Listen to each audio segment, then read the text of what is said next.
বিশ্বের সবথেকে বেশি কলা ভারতে চাষ করা হলেও ইন্দোনেশিয়ায় রয়েছে বিশ্বের সবথেকে বড় কলা পাতার ফ্যাক্টরি। কলা পাতাকে বিভিন্ন অনুষ্ঠানে খাবার পরিবেশনের জন্য ব্যবহার করা ছাড়া অন্য কোনো কাজে তেমন দেখা যায় না, কিন্তু ইন্দোনেশিয়া এই কলা পাতা দিয়েই $বিলিয়ন আয় করছে। এমন ফ্যাক্টরি আছে যেখানে প্রতিদিন ট্রাকের পর ট্রাক কলা পাতা ঢোকে, আর সেখান থেকে বের হয় এমন সব জিনিস যেগুলো দেখে কেউ কল্পনাও করতে পারবে না যে এগুলোর মূল উপাদান ছিল কলা পাতা।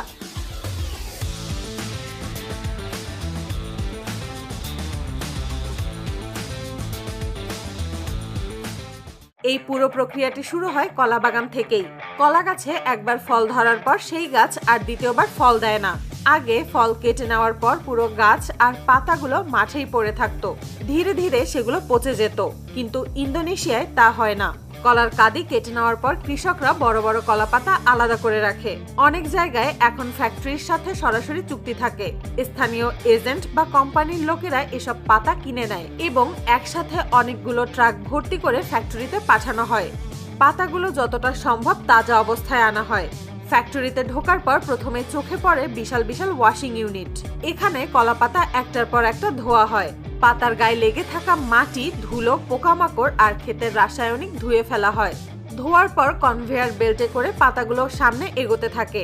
এরপর শুরু হয় বাছাই। সব কলা পাতা একরকম হয় না। এ গ্রেডের পাতা বড়, চওড়া আর কোথাও ছেঁড়া নেই। আবার বি গ্রেড হলো পাতা একটু ছোট বা পুরনো।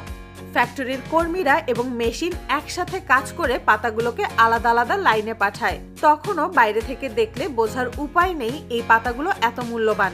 এই সময় পাতাগুলো দুই দিকে চলে যায়। ফ্যাক্টরির একদিকে ধোয়ার পর কলা পাতাগুলোকে ছোট ছোট টুকরো করে কাটা হয়। এই কাটার কাজ সাধারণত ভারী কাটিং মেশিন দিয়ে করা হয়, কারণ দিনে হাজার হাজার কেজি কলা পাতা প্রসেস করতে হয়। কাটার পর পাতাগুলো পাঠানো হয় গ্রাইন্ডিং ইউনিটে। গ্রাইন্ডিং ইউনিটে আসলে পেস্ট তৈরির আসল কাজ শুরু হয়। এখানে বড় বড় গ্রাইন্ডার মেশিনে কলা পাতার টুকরোগুলো দেওয়া হয়, সাথে নির্দিষ্ট পরিমাণ পানি দেওয়া হয়। মেশিন ঘুরতে ঘুরতে পাতাগুলো ভেঙে একসময় ঘন সবুজ পেস্টে পরিণত হয়। এই পেস্ট সরাসরি ব্যবহার করা হয় না। প্রথমে এটাকে কিছুটা পরিশোধন করা হয়। পেস্ট থেকে অতিরিক্ত পানি বের করে দেওয়া হয়, এতে পেস্ট আরো ঘন হয়। এই ধাপে ফ্যাক্টরির ল্যাব টিম পেস্ট পরীক্ষা করে দেখে ঘনত্ব ঠিক আছে কিনা, ফাইবারের অনুপাত ঠিক আছে কিনা, কারণ এই পেস্ট দিয়ে বিশেষ ট্যাবলেট তৈরি হবে। এরপর এই ঘন কলা পাতা পেস্ট ঢোকে ট্যাবলেট ফার্মিং ইউনিটে। এখানে এই বিষয়টা সবচেয়ে অবাক করার মতো।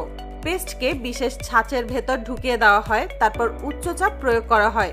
এই চাপের ফলে পেস্টের ভেতরের ফাইবার একে অপরের সাথে শক্তভাবে আটকে যায়। এইভাবে তৈরি হয় কলা পাতা পেস্টের ট্যাবলেট। এগুলো ভেজা অবস্থায় খুব নরম থাকে না, আবার একদম শক্তও হয় না। তাই পরের ধাপে এগুলো পাঠানো হয় ড্রাইং চেম্বারে। ড্রাইং চেম্বারে নির্দিষ্ট তাপমাত্রায় ধীরে ধীরে ট্যাবলেট শুকানো হয়। খুব বেশি তাপ দিলে ট্যাবলেট ফেটে যেতে পারে, আবার কম তাপ দিলে ভেতরে আর্দ্রতা থেকে যায়। তাই এই ধাপটা খুব নিয়ন্ত্রিতভাবে করা হয়। কয়েক ঘন্টা থেকে কয়েকদিন পর্যন্ত সময় লাগতে পারে। কিন্তু এই ট্যাবলেট দিয়ে আসলে কি করা হয়? এই কলাপাতা পেস্ট ট্যাবলেট মূলত কাঁচামাল হিসেবে ব্যবহার করা হয়। অনেক ফ্যাক্টরিতে এই ট্যাবলেট আবার পানিতে ভিজিয়ে নতুন করে পেস্ট বানানো হয়, কিন্তু তখন আর কাঁচা পাতার দরকার হয় না, শুধু ট্যাবলেট গলালেই চলে। এতে পরিবহন অনেক সহজ হয়। লাখ লাখ টন কাঁচা পাতা না পাঠিয়ে ছোট জায়গায় অনেক ট্যাবলেট পাঠানো যায়। এই ট্যাবলেট দিয়ে বিভিন্ন কসমেটিক্স তৈরি করা হয়, আবার কিছু দেশে হার্বাল শিল্পেও কাজে লাগে। অন্যদিকে বাছাইয়ের পর পাতাগুলো কাটা হয়। বড় বড় মেশিন দিয়ে পাতাকে নির্দিষ্ট সাইজে কেটে নেওয়া হয়। কিন্তু এখানেই শেষ না।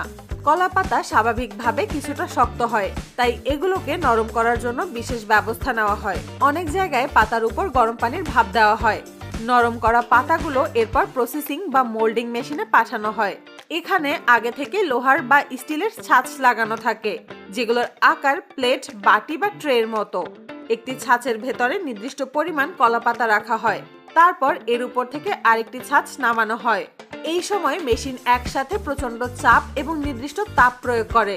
এই তাপ ও চাপের কারণে কলাপাতার ভেতরের প্রাকৃতিক ফাইবার একে অপরের সাথে শক্তভাবে আটকে যায়।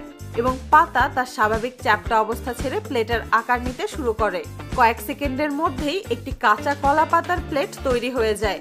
এই অবস্থায় প্লেটটা দেখতে ঠিক হলেও ভেতরে এখনো কিছুটা আর্দ্রতা থাকে, তাই প্লেটগুলো সরাসরি বাজারে পাঠানো হয় না। এগুলো কনভেয়ার বেল্টে করে ড্রাইং ইউনিটে পাঠানো হয়। ড্রাইং চেম্বারে নিয়ন্ত্রিত তাপমাত্রায় ধীরে ধীরে প্লেট শুকানো হয়, যাতে প্লেট বাঁকা না হয়, ফেটে না যায় এবং ভেতরে পানি জমে না থাকে। শুকানোর পর প্লেটগুলো বেশ শক্ত হয়ে যায়। তখন এগুলো হাতে নিয়ে পরীক্ষা করা হয়।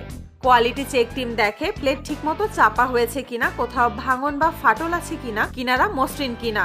যেসব প্লেটের সমস্যা থাকে সেগুলো আলাদা করে ফেলা হয় এবং পরে আবার রিসাইকেল লাইনে পাঠানো হয়। সব ঠিক থাকলে প্লেটগুলো পরিষ্কার করা হয় এবং প্রয়োজনে হালকা জীবাণুমুক্ত করা হয়, যাতে খাবার পরিবেশনের জন্য সম্পূর্ণ নিরাপদ থাকে। এরপর নির্দিষ্ট সংখ্যায় প্লেট গোনা হয়, বান্ডিল করা হয় এবং প্যাকেটজাত করা হয়। এই প্যাকেটগুলো গুদামে রাখা হয় বা সরাসরি হোটেল, রেস্টুরেন্ট, ক্যাটারিং সার্ভিস এবং এক্সপোর্টের জন্য পাঠানো হয়।